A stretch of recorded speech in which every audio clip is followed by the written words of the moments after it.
Whoa. This is an honor. Thank you, SCARP.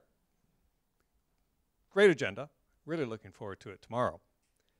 And John, great setup. I've done response panels as director of the city program, and I know how it works.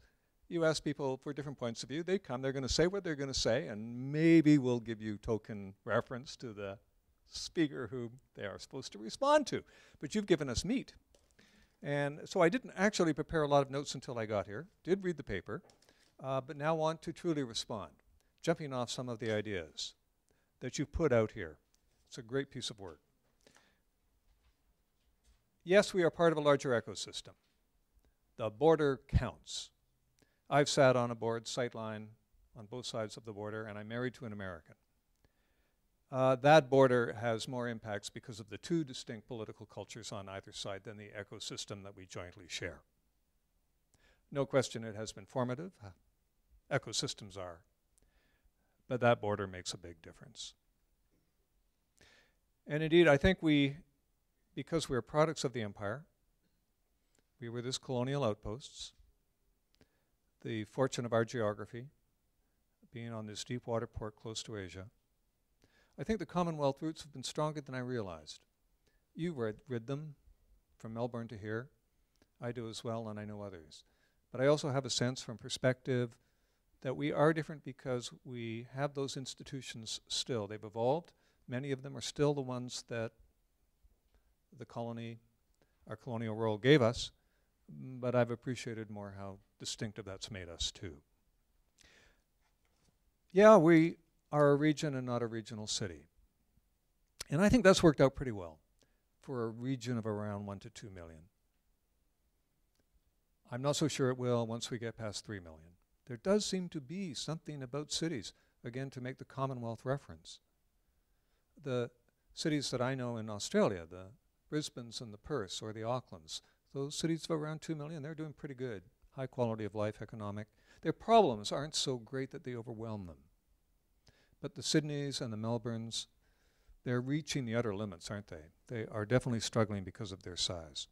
So I think the idea of the federation, or as it says eloquently in the, maybe a little overstated, in the regional growth strategy, is be collaborative. Speaking personally, from my experience, I think that's what we have been. And I think the federation structure of the Greater Vancouver Regional District allowed it. I had to sit across from the people who represented their municipalities, get to know them, talk with them, go visit them, hear their issues, understand, be prepared to negotiate, be collaborative. And I think that worked well for the kind of organization it is, which is still first and foremost, as its roots are, as most of its budget today is, it's water in and water out. It's the water district and sewer and drainage, and that's still most of what it does. And we don't ever talk about it because it works so damn well. And we only need to look to Victoria to see how conflicting the decision-making can become in a win-lose battle where we work it out. When was the last time there was a fractious struggle? A political one, yes, the negotiations, but a fractious struggle. These are complicated things, figuring out these formulas, deciding that win-lose balance. But the collaboration's always worked, and it's worked even for solid waste and air quality. I'd argue it's worked pretty well for transportation on the whole. People hear disagreement. We're politicians. That's the job. But in the end, there's a vote and a decision. And we move on. And we build. And we've done it well. Well enough so that anyone who comes along and thinks that, hey, wouldn't it be better to have a separate level of government and a whole new group of politicians because it's more, quote, democratic, isn't prepared to offset the risk that would be taken for what we would lose for what we might gain. Now, it may be the way we have to go in the future. It's a good point for discussion. But yes, as someone who got elected into it and worked within it, I have an affection for it. and I think I can defend it.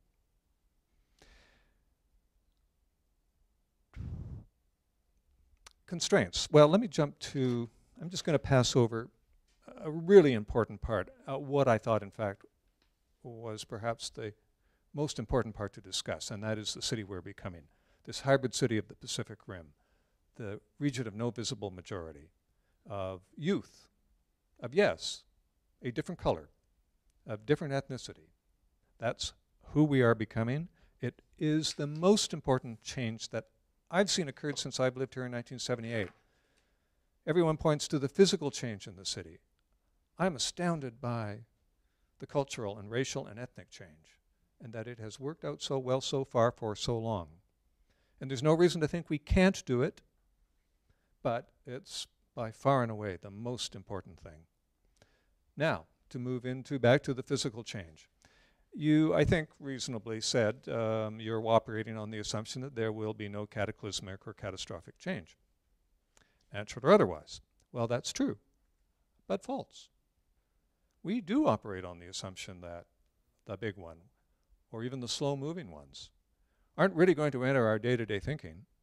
Unfortunately, it's also meant that we are basing policy and allocation of resources on that. Think of what the Massey Bridge means. There's something that's going to cost us roughly the cost of the Broadway subway if we chose to build it, $2 to $3 billion. It's going to put immense pressure on the land south of the Fraser. That's what transportation infrastructure does. And a good part of that land is below sea level. Now, what kind of people would spend that kind of money to do that at this point? It's a people who don't take catastrophe, whether slow-moving or one that could occur in the next half hour, not only seriously, they've moved into denial. Denial at the highest level. Because those are serious commitments that have been made. The premier gets elected, and within weeks, that decision has been made, and from the reaction, clearly, fine.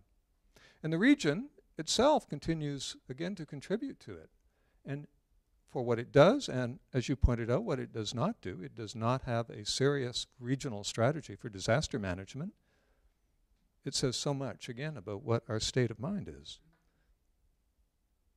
Acute, right on. Goods movement, we're a port. That's why we're rich. The wealth of half a continent moves in and out of this place. But goods movement now is shaping growth strategy and management. It's shaping what we're becoming physically. And while I voted for a lot of this stuff, I'm distressed to see that, particularly south of the Fraser in the fastest growing part, it's effectively becoming motordom by default. Motordom, car dependence. And in the absence of the historic moment that we are just on the verge of, this could be disastrous. And it's, again, shaping decision-making in places that you would not expect it. No one is comfortable talking about Tsawwassen Mills and what that says. Because what it says is that the Aboriginal peoples who speak of their 7 generations and their respect and love and connection to the land are prepared to, with the right dollars in front of them, build the worst manifestation of car-dependent growth that we've seen in about a generation. And they're doing it on an international flyway, and they're doing it below sea level, and they're doing it on the edge of the region. So they've opened the door. They've said basically the ALR now is very close, this close, to being opened up for the worst manifestations of urban growth that we thought we'd put behind us. So you begin to see just where the pieces are beginning to fall now. We're becoming one of the great carbon transfer points. We aspire to be one of the great carbon transfer points on this planet. If you can dig it up, put it in a pipe, or get it to a port, we'll sell it so you can burn it somewhere else. Oil, certainly. Bitumen, maybe. Natural gas, for sure. And, worst of all, coal. Coal, thermal coal. If Wyoming can get it to us, we'll dredge, we'll expand, and we'll be the carbon dealer for the planet. Now begin to put this all together. Who we say we are, and what we've done, and what we are just about on the verge of doing. And why I say this referendum is not just about transit. It's potentially a moral crisis. I believe it's certainly an historic turning point. Because if that goes down, then who can we say we are? We, a carbon dealer to the planet, one who's prepared to open up our ALR, lands below sea level, motordom by default, and basically nullify the regional plans and the meaning of the region itself. No more compact region. No more complete communities. No more of them being joined by rapid transit. Right?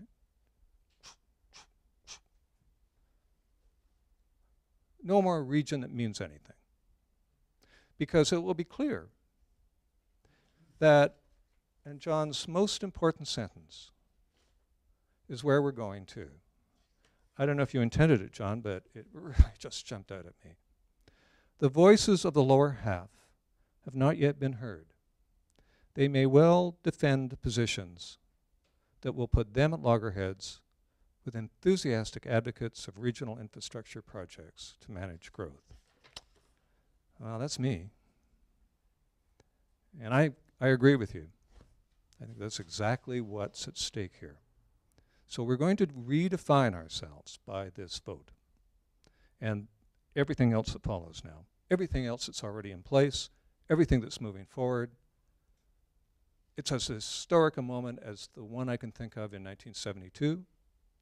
It's as historic a moment as the one in 1948, when this region began in a catastrophe, the greatest natural disaster.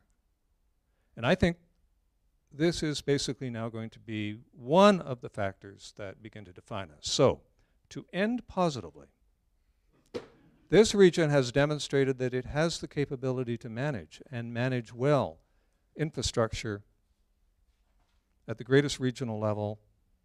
I think Gary's right, that other places can point to as some of the best examples, certainly in the world that we live in. It can take on these challenges because it has the ability to be collaborative. It has defined itself before with catastrophe. So there is no possible reason historically why it can't do it again.